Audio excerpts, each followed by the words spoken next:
North side, repeat after me. I don't know. I don't know. I don't know. Okay, well, thank you for participating, because here's the honest truth. Nobody in this room likes to admit, I don't know, do you? Nobody likes to say that. We don't want to admit that. I don't know. It doesn't matter where you put the emphasis, whether it's on the I, the don't, or the no. We just don't like to say it. I remember Shane Wood in his book, Between Two Trees, said, in academia, professors, researchers, the most embarrassing words that they could say is, I don't know. They're perceived as knowing a lot about a lot, as having the answers. They don't want to admit, I don't know. And it's not just true of professors, it's true of students as well, right? When you're in a classroom, you don't want the teacher to call on you to answer a question that you don't know the answer to, because it's embarrassing for you to say, I don't know. It's true with employees. They don't want to admit to their supervisor or to their manager, I don't know. And managers and supervisors don't want to admit to their employees that they don't know. Politicians and presidents don't want to admit they don't know, right? I mean, they avoid that like donkeys avoid elephants. I mean, they're not going to admit, I don't know. And when you're on social media, it's just rare to find somebody in the comment section say, I don't really know. No, they want to come across like they know a little bit about everything. We don't like to admit, I don't know. And it's been that way from the very beginning. When Adam and Eve in the garden took of the fruit of the tree of the knowledge of good and evil, one of the motivations was that they wanted to know like God. They didn't want to not know. We avoid, I don't know. And as a result, it led them to rebel against God and to sin. We do the very same thing. We do not want to be labeled, I don't know. And yet, if you lose the ability to say, I don't know, you lose a lot. We do the same thing as Adam and Eve, when we pretend to know something. We pretend to know it so we can avoid the embarrassment of not knowing it. We pretend to know something even if we don't know. We play the game.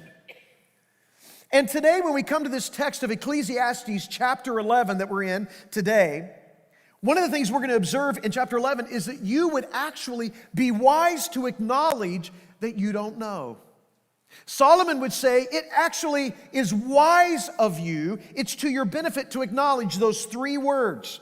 And if you would just acknowledge it, it would help you succeed in your work, in your business, in your income, in your investing. There's something about acknowledging that you don't know something that actually could help you. And it's found in Ecclesiastes chapter 11, where he would indicate that not knowing is not a sign of unintelligence. Acknowledging that you don't know actually allows you to learn. It allows you to grow. And so 4 times in Ecclesiastes chapter 11, Solomon is going to say, you don't know. Just admit it. You don't know. And so in verse 2, here's what he will say. You do not know what disaster might come on you, what might come upon the land. You don't know what disaster might come. In verse 5, he says, you do not know the path of the wind. You don't know which path the wind is going to take. You don't even know how the body is formed in the womb. You're not intricately knowledgeable of all of that. In verse 5, he goes on to say, you do not know, you cannot understand the work of God. What God is doing in His works, you can't even comprehend what all God is up to. You don't know that. And then he goes on in verse 6 to say, and you do not know which will succeed, whether it's this or that. You just don't know. There's a lot you don't know. There's things in life you don't know. There's things in life you can't predict, where you can't foresee the outcome. And what Solomon's going to say is it's not until you acknowledge that you don't know that you can position yourself to experience the best possible outcomes in life. And so in chapter 11 of Ecclesiastes, Solomon's going to give us some work advice and some business advice and some investment advice. If you work, if you make an income, if you try to save money, if you try to invest, then what Solomon's going to talk about right now could actually help your life. And his approach is going to be, because you don't know about a number of things in your life, here's the approach that you ought to take. And so here's how he starts, verse 1 of Ecclesiastes 11. He says, ship your grain across the sea. After many days, you may receive a return. Solomon begins this chapter where he's talking about business and commerce and investing and income and all these things, saying, hey, look, be patient, waiting for a return. Be patient. You may ship off through export and sell your goods and send it away, and it may take a long time for that voyage to come back to you. Ships traveled a little slower back then than they do today. In fact, we know about how long it took his ships when they went off on their voyage, because in 1 Kings chapter 10, verse 22, we read this about Solomon's ships. It says, the king, Solomon, had a fleet of trading ships at sea, along with the ships of Hiram. And once every 3 years, it returned, carrying gold, silver, and ivory, and apes and baboons. He liked the monkeys, I guess, too. Would bring them back. Every 3 years, here comes some more monkeys. And he was excited about that, along with gold and silver. In fact, in 1 Kings, we also read, I think it's in chapter 9, how much gold and how much silver. So he's speaking from experience. I sent the ships out with goods and resources, and it returned to me after some time. He's talking about the patience of waiting for a good return. There is value in that as you apply it to your work and to your investing. And then he goes on in verse 2, and here's what he says. Invest in 7 ventures. Yes, in 8. You do not know what disaster may come upon the land. I kind of want to pause here for a moment, because this week I'm reading Ecclesiastes 11. I'm reading about exporting goods. Now he's talking about investing. Invest in 7. Yes, 8. Because. Why? Because you don't know. You don't know what disaster might come on the land. This is Solomon's investment advice. Don't put all your eggs in one basket. Instead, diversify. Diversify. Why? Because calamity can come and one thing may fail. You need to be invested in something else. And so what he's really saying here is, since you do not know the future, invest and diversify. And this week as I'm reading this, I'm going, am I really going to preach on this? Am I going to pause right here after verse 2 and talk about investing? Because I thought, I haven't really talked, I'm thinking back through sermons I've preached. And I'm thinking, I don't know that I've really preached on investing. It feels kind of weird, honestly. We talk about it in premarital coaching. We talk a lot about investing and biblical principles for finances. And certainly we've preached on those things and stewardship, and we've mentioned it. But I haven't spent a little bit of time actually talking about the value of what Solomon's talking about here of investing. So I decided, well, I guess I'm going to do it. I guess I'll talk about it for a little bit. Just what Solomon is talking about. And so from an investment standpoint, there's basically 3 time periods in your life. You have kind of the accumulation phase, which is that time period in your life when you are trying to put money, wealth to grow for you. You're accumulating it, you're investing it as you make it. So you've got this accumulation phase in your life, and you're preparing for retirement and savings and investing and events that are coming. So accumulation phase. And then you have kind of the preservation phase, which is probably closer to the age of 60 or even a little before. But preservation phase means that you're putting yourself in a position where you're trying to protect your assets from uncertainties like inflation or deflation or stock market declines or changing interest rates, that kind of thing. And then you go into distribution phase. And distribution phase, 60 to 80 or beyond, where now money is being distributed to you so you can live on it or you can give it. You can give it away. You can use it. You can leverage it. Kind of the 3 phases of life. Ron Ballou, in his book, Master Your Money, says you can reduce the risk of investing, especially during that accumulation phase and even into the preservation phase. You reduce the risk of investing by, number 1, becoming knowledgeable about the investments that you're a part of, having knowledge about the risk that's involved. I know my financial planner that I meet with 4 times a year, this is one of the first things in the conversation, reviewing your risk tolerance and what you're doing. Number 2, he would recommend that you use experts, because none of us are an expert at everything, so have a financial advisor or planner in your life. And then Ron Ballou would also say this: don't attempt to guess the future. Don't do it. Rather, diversify your investments. So what's Ron Ballou, a financial counselor, saying about finances? The same thing that Solomon was saying in Ecclesiastes chapter 11. Because you do not know what the future holds, because you do not know what's going to happen to you. He's saying the very same thing. You need to diversify so that when you come into seasons of life where some investments are now devaluing or dropping, you have other investments that are actually increasing in value. In other words, what he's really getting at here is that when there is diversification in your investments, you're not putting all your eggs in one basket. You would if you knew the future, but since you don't, you are helping to protect yourself. You're preparing for yourself. Here's a graph that Ron Blue had in his book, Master Your Money. And basically what the graph was showing was the difference between somebody who diversifies and somebody who doesn't. And in the book, they were just showing if you had a single lump sum investment of $100,000 and you did that for 25 years and it grew by 8%, which is pretty good actually if that's your only investment, and you're doing it for 25 years, you would have $600 and almost $85,000 after 25 years. That's pretty good.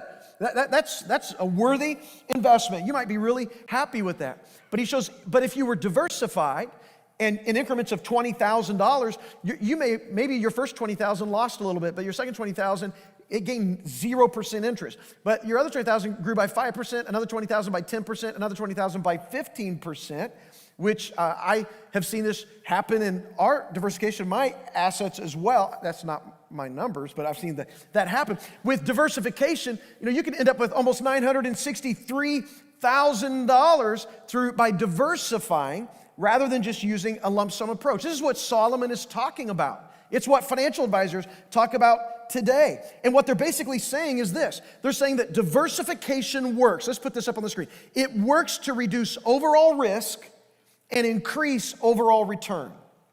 That's what diversification does. It decreases your overall risk and it increases your overall return. That's a biblical principle that Solomon's talking about. We see it in other places in Scripture. And when you apply this, when you diversify, when you apply this, here's what happens. You will be able to resist the two enemies of investment, the two enemies of successful investment. And here's what they are. Number one, arrogance. Arrogance assumes that you know what's going to happen, you know the future, you know how things are going to go. But when you do and you have that kind of approach, you often get hung out to dry. Diversifying will help you overcome arrogance and avoid it. Number two, diversifying will help you overcome greed. This is something that I learned from my financial planner. So in 1994, when my wife Kim and I were married, very early on, I think it was in that year, we got set up with a financial planner. And with that planner, we began to set our goals and our strategies for retirement and for savings and for events and for investing and for giving. And when you do these things, it helps. Like a year and a half ago, we had a wedding. Those things cost a lot of money, I found out. Well, good thing we had already been thinking about that back when we started this plan. And so we began to invest and work with a financial planner in doing that very thing. In fact, a high percentage of my wife's income the first year or two went to those very things. That was a huge blessing for us. That has been helpful to us in our journey. And having a financial advisor work with us has been a huge win for us. And it was my financial advisor that, in talking to him about this topic, said that one of the things that diversifying will do is it guards against greed. He said when we're investing, if we're not careful, we drift towards greed. And that can happen when you see something doing really well and you see an investment that's really growing. You can start saying, I want to get more of that. I want to put more into that. I want more of that. And when greed feeds your decision making, you get out of balance. You start putting stuff in areas where you become overweight in that area. He would say it this way, why wouldn't I keep, going with the horse that's winning the race? Why wouldn't I keep doing it? Because the answer is things always revert to the mean. And there's going to come that time when it's not going to do as well. You need to make sure you're diversified so something else is doing well when that is not doing well. And that means rebalancing. That's why we meet 4 times a year, is to take a fresh look at things to see where we are at. Greed wants you just to keep going and to keep pouring and make it faster as quickly as you can. And Solomon would say, it is good to be patient, to wait for the return. A well-disciplined, diversified approach is very important because it will fight against what greed is telling you to do.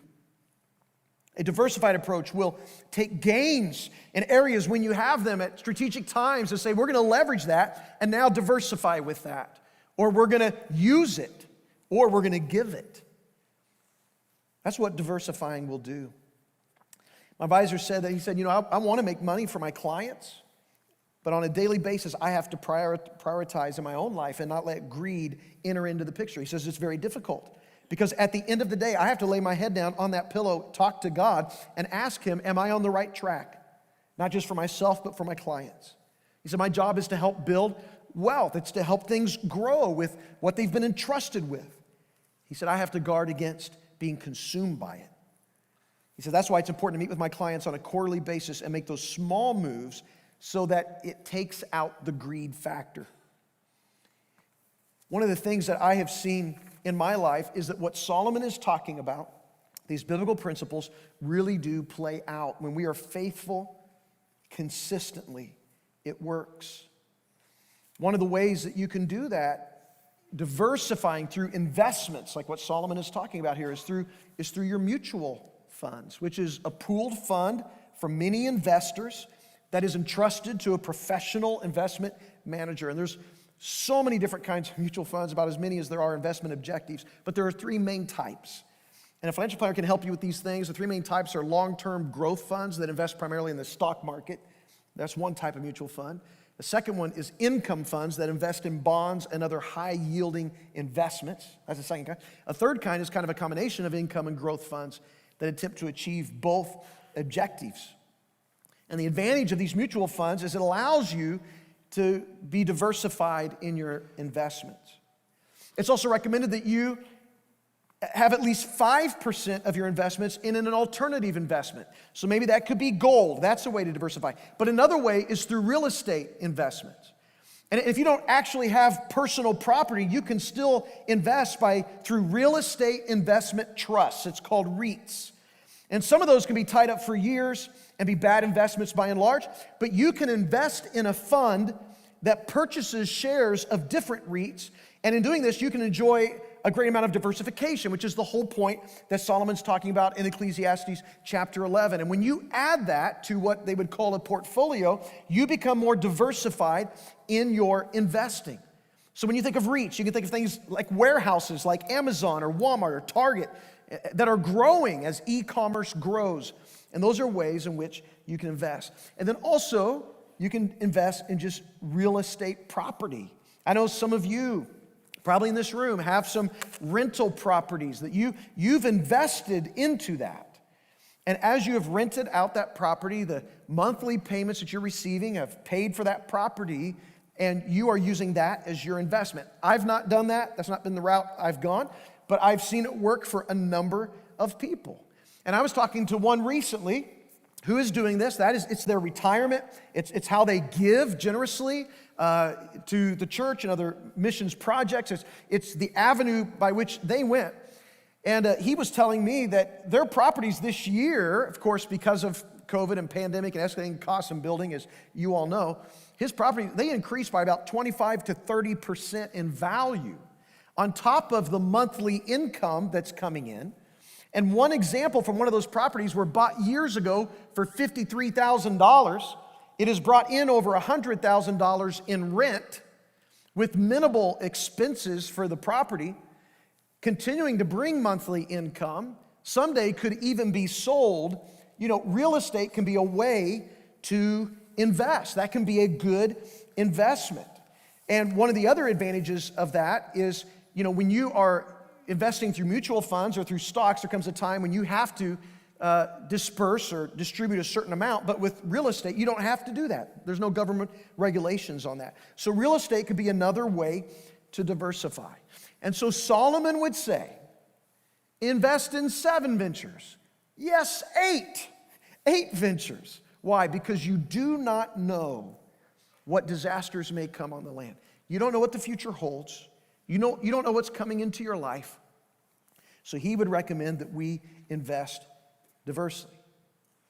And then he says this in verse 3, if clouds are full of water, they pour rain on the earth. And then the most mind-blowing statement I've ever heard Solomon make, Whether a tree falls to the south or to the north, in the place where it falls, there it will lie. Mind blown, I know. Whether it falls to the north or the south, where it falls, there it will lie. It's just brilliant. It's just, see, the wisest man. Actually, there's a point to this. We'll get to it. He goes on, whoever watches the wind will not plant. Whoever looks at the clouds will not reap.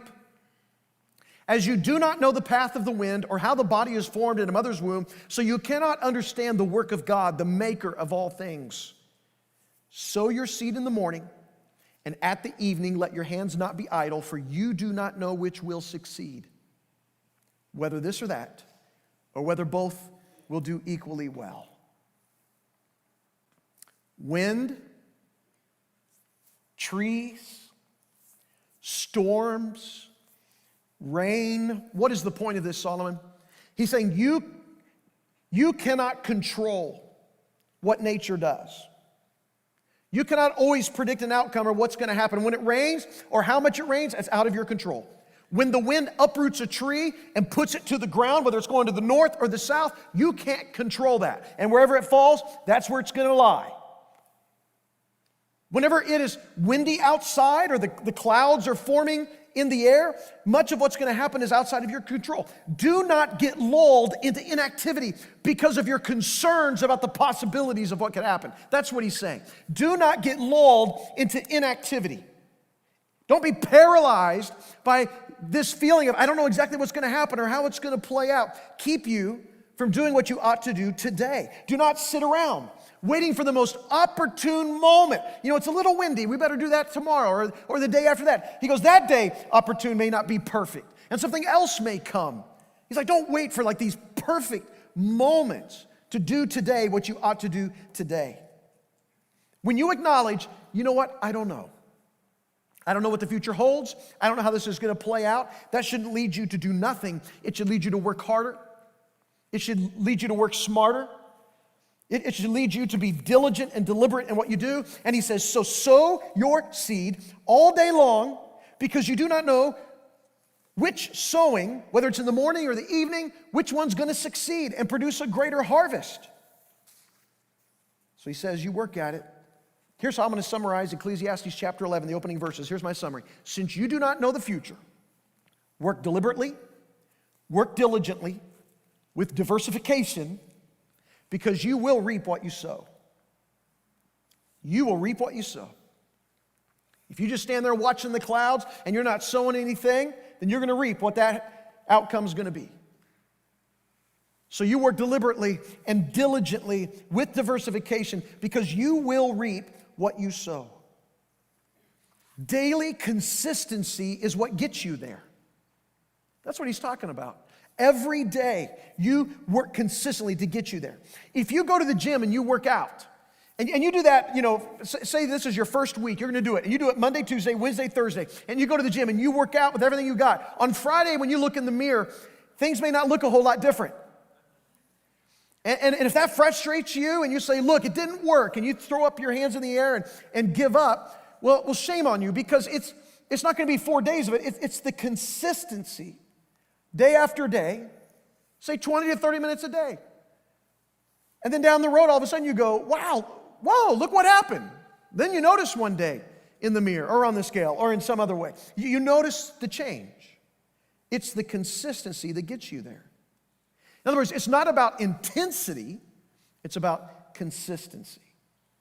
That's true in business and life, in work, in investments. That's true in your health. It's true in your spiritual growth. With consistency, day after day, you will reap a harvest. It's in the accumulation of all of those little things that you do every day consistently that produces the greatest return. That is true with your health. It's true in your finances and your investments. I mean, when you look at an illustration like what I showed earlier, and you start seeing hundreds of thousands of dollars, and you take into consideration what you make and how much you're giving towards that or investing on a monthly basis, and you're thinking to yourself, that could never be me. Until you realize, it doesn't take that much invested every single month with interest, consistently, over time, to equal hundreds and hundreds of thousands of dollars in investments because you were faithful with the little things. You understood the principle. You reap what you sow. You diversify, and you diligently and deliberately do it now. You do now what it is required to produce something in the future. It is not going to be you deciding, you know what, I'm going to read the whole Bible in the next 2 days. I'm just going to take 2 days. I'm going to read the whole Bible. That's not what's going to grow you spiritually. It's every day saying, not my will, but yours be done. It's every day spending some time in the Word and praying. It's every day saying, I'm dying to myself and I'm living for you. It's in those daily things that you will grow spiritually to become more like Jesus. You say, oh, but we got crazy stuff going on right now. I mean, it's going to rain hard. It's going to rain hard. The wind's blowing. We got some crazy things going on in our life right now, so I'm just going to wait till another day. And Solomon would say, no. Whoever watches the wind, they won't sow. Whoever waits for the rain will never sow and will never reap the benefit of that. Don't let your hands be idle during the day or in the evening. And the reason he says this is because people do not drift towards important things. People do not drift towards health. They don't drift towards financial security. They do not drift towards successful business practices. They do not drift towards holiness. That's not how life works. We have to work deliberately and diligently with diversification. That's why God created so many different ways that we can grow. He created spiritual practices so we can grow. Things like prayer or Bible reading or fasting or solitude or silence or service. He gave us life experiences to grow us, from relationships to friendships to marriage to parenting to work to observation. All these things grow us.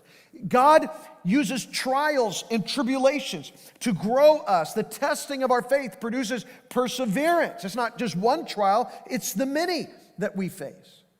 And I have watched this play out time and time again with the people in my life who have gone before me. They're ahead of me, and I'm watching their life and how consistently they have given of themselves, and they've invested, and they have done what God would have them to do, and they start reaping a harvest. I look at my own parents in many ways of their life, but I can look even spiritually, their love for the Lord, their love for service, their love for the church, the way they dedicated themselves to Bible reading and to prayer and to those spiritual disciplines, and it has produced a spiritual harvest in them that people want in their own life. I look at people in my own life, like my in-laws or even my mentor, Ed Holt from our church. I look at what they did with their finances and the decisions they make all along the way, those incremental decisions, and how they begin to reap the benefit of that many, many years later. And you look at that and how they're using it not just for the blessing, for their livelihood or blessing the people in their life, but for God and kingdom work.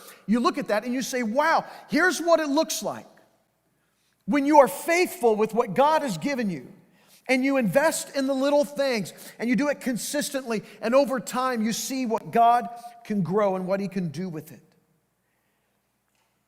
And so I think my prayer today is just that we would deliberately, diligently, with diversification, apply God's principles to our life, in our business, in our work, in our investments, with our income, in our spiritual growth. That we would see that when we sow consistently, it will bring about a harvest if we are patient with the return. If we're patient with the return. And this is my prayer. And here's what I want you to do right now. I just want you to take today just a moment of silence. In fact, I want to invite you right now, just where you are, just to close your eyes. Just close your eyes. Just take a moment of silence right now.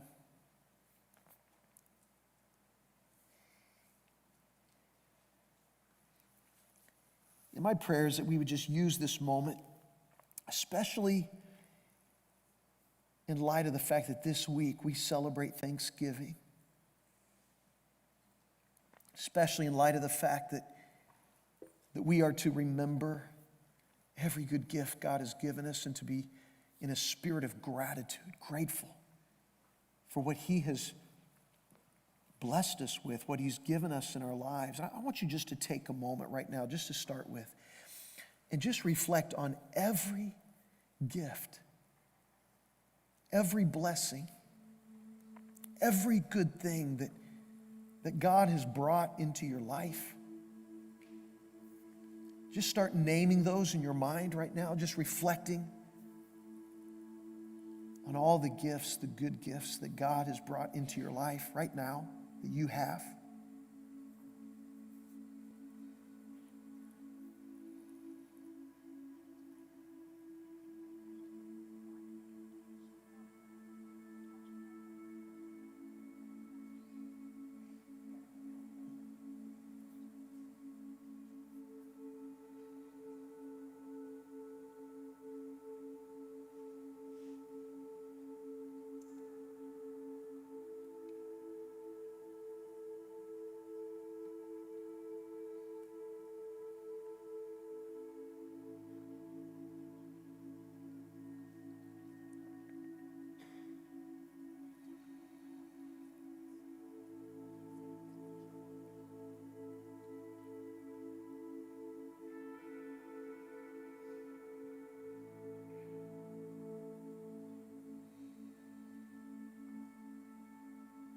Communicate your gratitude to God right now for those things. Express it to Him.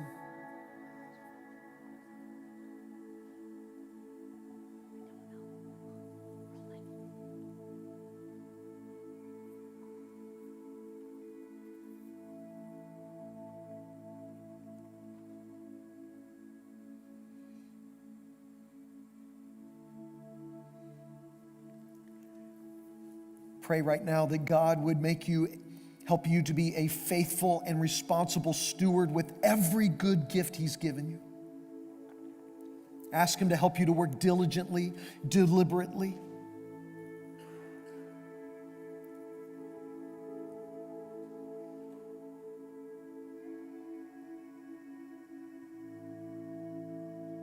Pray that He would help you to consistently, daily, do what He would have you to do, to be a faithful steward of all that He's given you.